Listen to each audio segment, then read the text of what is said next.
Hey all, Tony Bing here. Hello and welcome to my God of Mischief endgame summon build for Loki for Marvel Heroes Omega for PlayStation 4 and Xbox One. Now in this build guide video we will look at the skills and talents we use, we'll check out the optimal synergies, we'll have a look at the infinity point allocation, and this is now where we place the first 150 points. We'll then check out the general gearing priority, and at the end of the video we have some gameplay with a full bounty clear of an operation to show off the build as well. But first up we'll be looking at the skills and talents. Skill setup we're using here for this build then is all about the summons and also using otherworldly blast, but we use it in a way that it will buff the actual magic enchantment skills we're using. But if we look at the main spender, it's spatial deception. You really have to use this if you want to go for the summon build. This will actually summon allies when you hit as well, and it's a melee attack of course.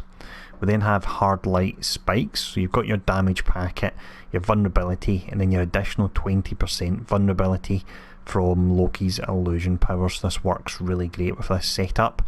Now next up we have illusionary projection, another summon skill. Now I use this over the buffed one where you can call in the ranged versions that do more damage. However, when you use refracting rune that we'll get to in a moment, you won't make the most out of it because all your summons won't be on the enemy, they'll be all scattered around the map. So that's the rationale behind that. Both of these skills are on a 4-second cooldown. That's illusionary projection and also hard light spikes, so you'll be firing these off often. Now after you fire off an enchantment you want to use otherworldly blast, so you must be enchanted to activate this. It consumes the enchantment, you've got the damage packet, but your next enchantment power used within 15 seconds gains 100% damage. So you'll use your hard light spikes, you'll then use your blast, you'll then follow it up with eternal darkness, which is a awesome hard hitting dot, and it'll hit even harder due to the otherworldly blast. And then we'll go back and use otherworldly blast again, and then you follow up all the way over here with refracting rune. It does a huge amount of damage. You've got the initial damage packet, and then you get extra damage per illusion you actually have, and we'll have 6 in total with this setup. It's a bit of a longer cooldown, but really is worth it for the damage it does. And then we're all the way over to our signature, which is simple enough. You use this as and when you can, generally on elites or on bosses. It's unyielding power, and it gives you empower that works as a dot, and it gives you extra defense as well, so it really is pretty great. But next up, let's have a look at the talents. First talent we're using here is Maker of Mischief, so you gain 25% base damage for summon powers, summon duration goes up by 25%, and you get another 3 maximum illusions, so that gives you 6 in total. We then have Refracting Burst, so Meteoric Illusion transforms into Refracting Rune. This is a slightly longer 12-second skill. I did try this build with Meteoric Illusion, but the damage just wasn't there because you lose your illusions when you cast it. We then have Permafrost Spikes, which is transformed into Hard Light Spikes via the Light Column talent. This is the one that gives you the extra 20% damage to illusions, so it's really quite important.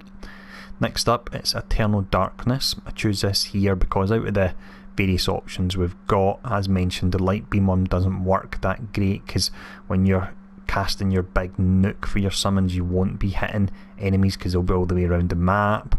Infernal Binding one can be pretty nice, but the damage on this really is huge. It's a really hard hitting dot, this one.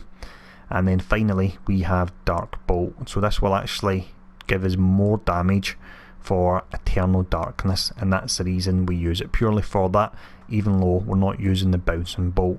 Now if you need a bit more survivability, what you can do instead is use Cold Front, and it gives you that 5% shield when you teleport, so bear in mind that option is there. But let's check out the synergies next.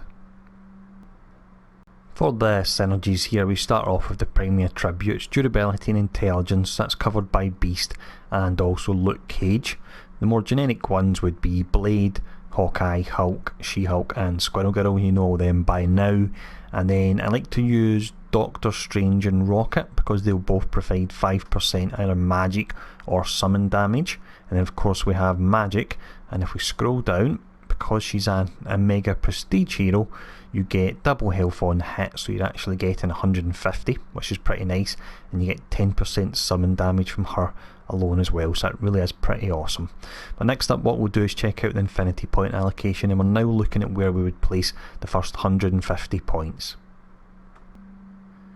For the infinity points here, we're going for something a bit different. The reason for that is we don't actually really need the extra spirit due to the fact we're not using Gram with this build, because when you're using spatial deception, that will help build your spirit up because it's classed as a basic skill.